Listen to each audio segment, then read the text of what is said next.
Certains vous diront que l'enfer est sur Terre. Mais au-delà de ça, j'aimerais qu'on se pose véritablement la question, qu'est-ce que l'enfer? Qu'est-ce qui va véritablement définir celui-ci?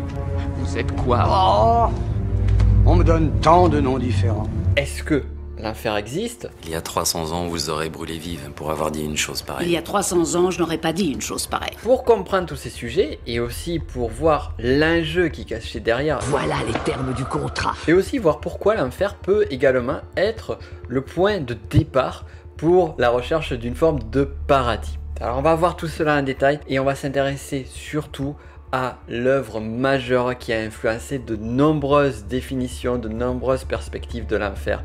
J'ai nommé la Divine Comédie de Dante.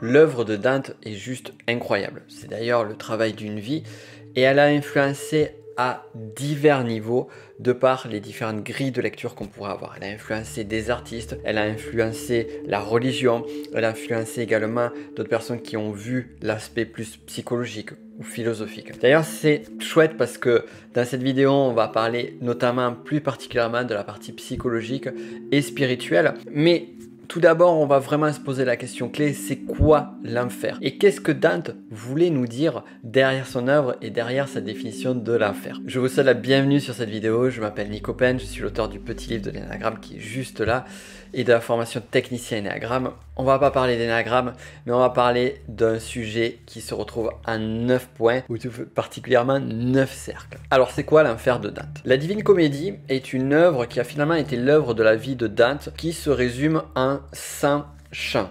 En d'autres termes, 100 poèmes. On retrouve 33 poèmes pour l'enfer, 33 pour le purgatoire et 33 pour le paradis. Donc là, si on calcule bien, il en manque un et ce dernier poème, c'est un prélude. Et ce prélude est intéressant, on va en parler avant d'aller justement sur la définition de l'enfer, tel qu'il le voit, et ce qu'on pourra en tirer, parce que il est nécessaire pour comprendre l'enfer. Sur l'histoire de la Divine Comédie, c'est finalement Dante qui fait un voyage. Il va faire un voyage au travers de 3 univers. L'univers de l'enfer, puis le purgatoire, pour enfin aller au paradis et retrouver notamment l'amour de sa vie, la dame Béatrice. Mais avant d'aller au paradis, et justement pour pouvoir le guider vers celui-ci, il sera accompagné d'un poète du nom de Virgile. Virgile qui va représenter notamment la raison. On reviendra sur ce point juste après. Mais avant cela, Dante se retrouve à la moitié du chemin, en d'autres termes, à la moitié de sa vie, perdu dans une forêt,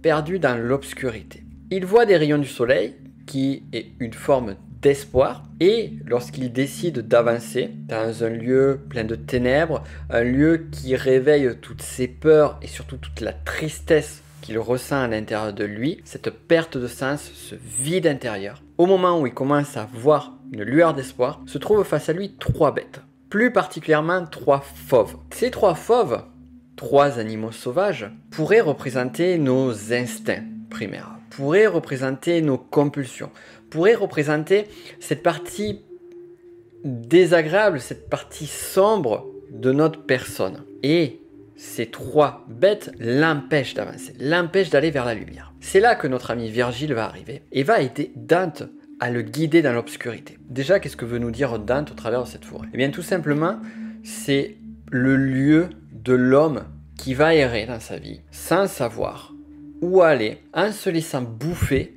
par ses compulsions, par ses émotions. Et si on veut arriver sur un chemin d'évolution intérieure, si on va arriver sur un chemin qui va nous permettre à retrouver la paix intérieure et la recherche d'une forme de connexion avec le divin, on en vient avec la notion de spiritualité, et vous verrez tout à l'heure, on va en venir avec la notion de psychologie, eh bien, il est nécessaire de faire un voyage. Et c'est là que Virgile, la raison, va accompagner le voyageur à, pour découvrir le paradis, aller en enfer. Et maintenant, on va donc rentrer dans l'enfer de Dante. Telle la carte du monde dans Le Seigneur des Anneaux ou Game of Thrones, notre ami Dante arrive à faire une définition claire de l'univers qui se trouve à l'intérieur de l'enfer. Et pour lui, celui-ci va être nivelé au travers de 9 cercles. Et petit à petit, on va descendre progressivement dans les profondeurs pour arriver à son centre où on va trouver, personnage important, le diable. Mais avant d'aller sur ce point, on va d'abord arriver à la porte de l'enfer. Et à la porte de l'enfer, il est écrit ceci, du moins selon Dante. Abandonne tout espoir, toi qui entres ici. C'est intéressant parce que à la base, Dante recherche une forme d'espoir et finalement là, il est obligé de lâcher ses espérances, de lâcher toute chose liée à cette forme de croyance en quelque chose de meilleur pour rentrer à l'intérieur de l'enfer. Alors ce que nous dit Dante aussi, et ça c'est un point non négligeable de détail, c'est que Dante ne va pas subir, ne va pas être condamné à l'enfer, contrairement à toutes les personnes qu'il va trouver à l'intérieur de l'enfer, mais plutôt il va aller le visiter, il va aller l'explorer avec Virgile. Et à chaque fois, sur chacun des niveaux de l'enfer, sur chacun des chants, des 33 chants que vont composer l'enfer, Dante va être spectateur. Spectateur d'une scène, spectateur d'un événement. Certes, il aura des discussions, il aura des échanges avec les personnages qui vont joncher ça et là l'enfer, mais il va contempler, il va expérimenter. Là, on va en venir très rapidement à une vision, à un concept de psychologie qui est l'ombre de Jung. Jung dit qu'on a tous une part d'ombre à l'intérieur de nous. D'ailleurs, on a tous une part d'ombre à l'intérieur de nous, même si on ne veut pas la voir. Et c'est souvent quand on ne veut pas la voir qu'il devient intéressant de la voir.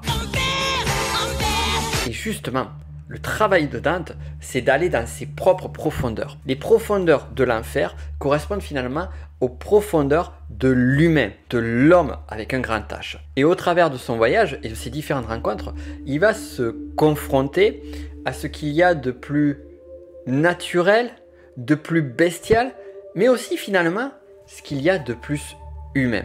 Et pour pouvoir toucher cette évolution, il est nécessaire de pouvoir s'y confronter. Alors ce qui est intéressant ici, et pourquoi la Divine Comédie est juste un chef-d'œuvre littéraire, eh bien c'est tout simplement parce que Dante, au travers de son enfer, son purgatoire et son paradis, va poser ça et là de nombreuses références. Il va poser des références chrétiennes, mais aussi des références issues de l'Antiquité gréco-romaine, voire de l'Antiquité égyptienne. C'est pour cela qu'on pourra, par exemple, rencontrer un Cerbère avec ses fameuses 3 têtes. On va retrouver le fleuve du Styx. On retrouvera également des personnages qui sont connus de la mythologie, mais également des acteurs de la Bible. Et plus encore, et c'est là où ça devient passionnant, c'est que pour recontextualiser l'histoire de Dante, ce qui s'est passé à l'époque de Dante, donc au début du XIVe siècle, il était actif à Florence et il était dans les prises de décision de l'État. Et au travers des prises de décision de l'État,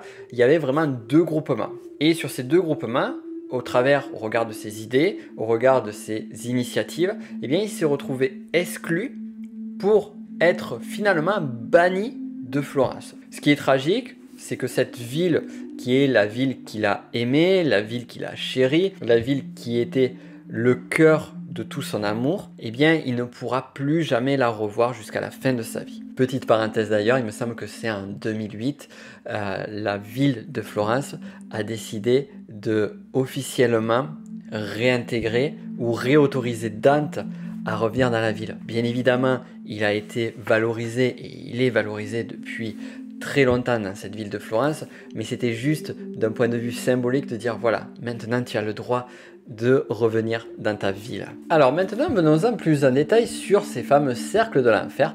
Qu'est-ce qu'on va y trouver à l'intérieur et en quoi ça va nous intéresser? Eh bien, ce qu'on va retrouver, c'est les différents péchés de l'homme. Et au fur et à mesure qu'on va descendre, les péchés seront de plus en plus forts et de plus en plus extrêmes. Et la sanction aussi, ça peut être par exemple certaines sanctions comme porter un rocher et le faire rouler pendant une infinité. D'autres personnages vont se retrouver figés dans la pierre. Bref, ça fait pas plaisir et personne aimerait être dans l'enfer. Et d'ailleurs, l'enfer n'aura jamais aussi bien porté son nom que dans la Divine Comédie. Alors, ces fameux péchés, au travers de chacun des 9 cercles. Le premier, ça va être les limbes.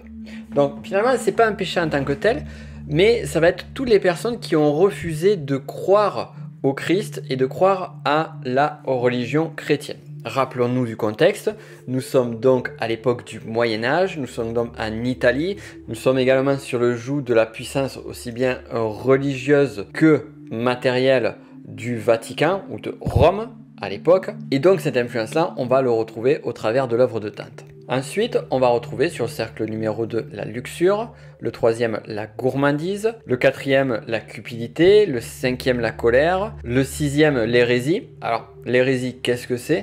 Finalement, en fait, ça va être plus le rejet des normes, le rejet de la loi, du code. Ça nous fait référence d'ailleurs avec ces notions aussi de pouvoir de l'Église à un niveau de vision du monde qui est sur la spirale dynamique, le niveau bleu.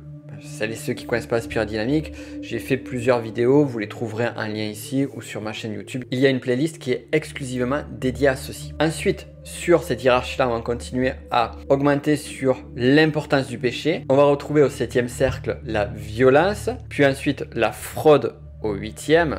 Et enfin, on arrivera au 9e cercle. Je vais y revenir, mais avant cela, j'aimerais juste parler aussi d'un point qui est lié à un de mes domaines de prédilection qui est l'énéagramme ou les 9 types de personnalité. Sache que, eh bien, il y a des études qui ont été faites, notamment par une chercheuse qui est spécialiste en énéagramme du nom de Béatrice Chestnut. Hélas, pas suffisamment connue et pourtant brillante sur tous les travaux qu'elle a fait au regard de l'énéagramme, qui a fait un lien avec donc les 9 types énéagrammes, les 9 passions, les 9 compulsions émotionnelles et les fameux 9 cercles de l'enfer de Dante. Je tiens également à préciser aussi que là, sur cet ordre hiérarchique, pourquoi dire que la gourmandise est un des péchés les plus faibles alors que la fraude sera un des péchés les plus extrêmes? Ça, ce niveau de hiérarchie, seul Dante connaît la réponse. C'est-à-dire que c'est lui qui a vraiment défini cette hiérarchie-là. Et certaines théories disent qu'il a défini aussi selon ce qu'il ressentait être les péchés les plus forts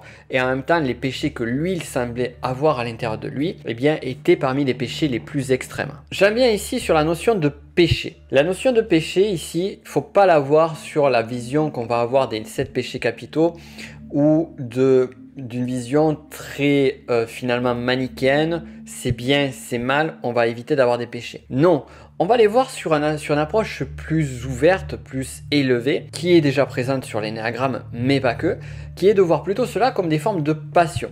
C'est-à-dire qu'on a une partie de nous-mêmes qui veut s'élever, qui veut grandir, qui veut atteindre une forme finalement de divinité, de paradis, si on prend le paradigme de notre ami Dante. Et on a une autre partie de nous qui, justement, est sur les parties les plus viscérales de l'homme, qui est sur les parties qui vont être plus liées à nos instincts primaires. Prends l'exemple du vice, du péché de cupidité, de la passion, la compulsion émotionnelle de cupidité. La cupidité, finalement, elle est nécessaire en termes de survie parce que l'homme, justement, comme il peut avoir atteint sur sa survie, si on prend les hommes préhistoriques ou qu'on essaye de voir à différentes périodes de l'humanité, et bien plus j'arrivais à récolter, à prendre des réserves, plus je m'assurais, je garantissais que finalement je pouvais arriver à survivre et faire survivre ma famille sur une durée donnée.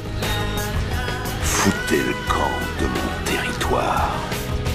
Donc ça, c'est un réflexe qui est normal, qui est naturel, qui est instinctif, là où ça va devenir finalement une passion et une compulsion qui va être de l'ordre d'un péché, entre guillemets, c'est lorsque celle-ci va devenir exacerbée.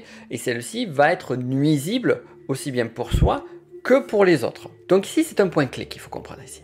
Et si vous vous souvenez bien, je vous ai parlé de Jung au début. Et je vous ai parlé de la part d'ombre. Et qu'est-ce que ça nous dit au travers de Dante? Ça nous dit que finalement, on va explorer, on va aller descendre à l'enfer, qui finalement descendre à l'intérieur des côtés sombres de l'être humain pour faire la paix avec cela. Et on ne peut pas espérer aller sur une évolution spirituelle ou évolution personnelle si on ne fait pas ce travail d'introspection, si on ne fait pas ce travail de regard sur ce qui n'est pas reluisant, sur ce qui est sombre, sur ce qui finalement va nous amener sur la part la plus obscure de notre personnalité. Mais gardez aussi ceci en tête, c'est là où l'obscurité est la plus profonde que la lumière est la plus visible. Enfin, il nous reste ce dernier cercle de l'enfer, le centre de la Terre.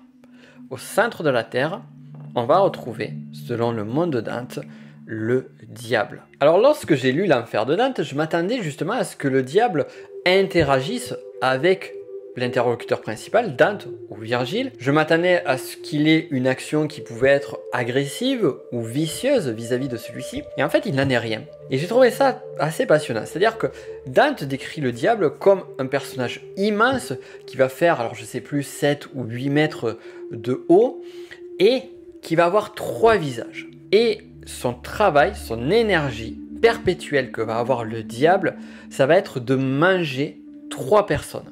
Ces 3 personnages sont Brutus, Cassius et Judas. Pourquoi? Parce que le dernier péché représente, selon Dante, encore une fois, le pire des péchés, la traîtrise. Et Brutus et Cassius sont liés à l'assassinat de Jules César. Et pour Judas, inutile de raconter la suite de l'histoire. Mais là où je trouve que c'est intéressant, c'est que lorsqu'on analyse le personnage du diable selon Dante, finalement on voit un personnage qui lui-même semble être dans une forme de souffrance. Du moins moi c'est ce que j'ai ressenti. Ce personnage est à l'intérieur de l'enfer, il est au centre et il est condamné à manger perpétuellement ces 3 personnages. Et si l'on prend le personnage de Lucifer qui lui-même est associé au diable, eh bien celui-ci a fait preuve de traîtrise vis-à-vis de Dieu et c'est ça qui a amené sa chute en enfer. Et donc on va arriver avec ce fameux enfer au centre des choses. Et pour que Dante puisse se purger et ensuite aller au paradis, eh bien, il doit d'abord descendre sur chacune des couches de l'enfer. C'est super passionnant parce que si on le regarde d'un point de vue psychologique ou d'un point de vue spirituel, ça nous donne ici un chemin, ça nous donne ici une direction. C'est-à-dire que vous voulez toucher vers une paix intérieure, vous voulez toucher vers une communion avec une forme de spiritualité, de divin, eh bien, la raison, avec le personnage de Virgile, qui vous trouve dans la forêt, qui vous voit perdu, qui vous voit menacé par vos instincts primaires qui sont les fameux 3 fauves, va vous dire « Ok, je peux t'y amener. » Mais d'abord, il faut descendre. Il faut aller voir l'obscurité qui est à l'intérieur de toi. Une fois que tu l'auras vu, eh bien à ce moment-là, on va passer à la deuxième phase. La deuxième phase, c'est le purgatoire. Mais avant cela, notre cher Dante, une fois qu'il sera arrivé au centre de la Terre, il remontera de l'autre côté. Un peu comme si finalement il avait fait un chemin jusqu'au centre et au lieu de remonter par le chemin vers lequel il est parti, il va suivre un autre chemin qui va le ramener à la surface de la Terre. Là, il ne sera plus dans une forêt. Il va se retrouver sur une plage avec la mer, avec le soleil. Perspective beaucoup plus belle. Et face à lui va se trouver une montagne à gravir qui est le purgatoire. Mais bon, ça, c'est une autre histoire. Si ça vous intéresse de savoir justement qu'est-ce que le purgatoire, après avoir découvert l'enfer de Dante, eh bien, il suffira simplement de me le dire en commentaire de cette vidéo qui, j'espère, aura pu non pas vous enrichir intellectuellement, même si c'est aussi le but de cette vidéo, mais surtout vous amener à réfléchir, vous amener à avoir d'autres perspectives, vous amener à avoir une autre vision des choses qui pourrait vous faire travailler à vous. Parce que rappelez-vous ce que je vous ai dit au départ, c'est un travail psychologique et spirituel que je vous invite à faire au regard de cela, voire même philosophique. Et ce travail-là, c'est à vous de le faire. Je vous laisse bosser là-dessus et je vous invite, si vous ne l'avez pas vu, à voir d'autres vidéos tout aussi intéressantes, dont notamment la vidéo que j'avais faite sur Matrix, sur la quête initiatique, qui finalement traite d'une autre œuvre et d'autres choses, mais on retrouve des points communs. Ou alors aussi, sur une autre philosophie, vous avez le film Fight Club. À très vite.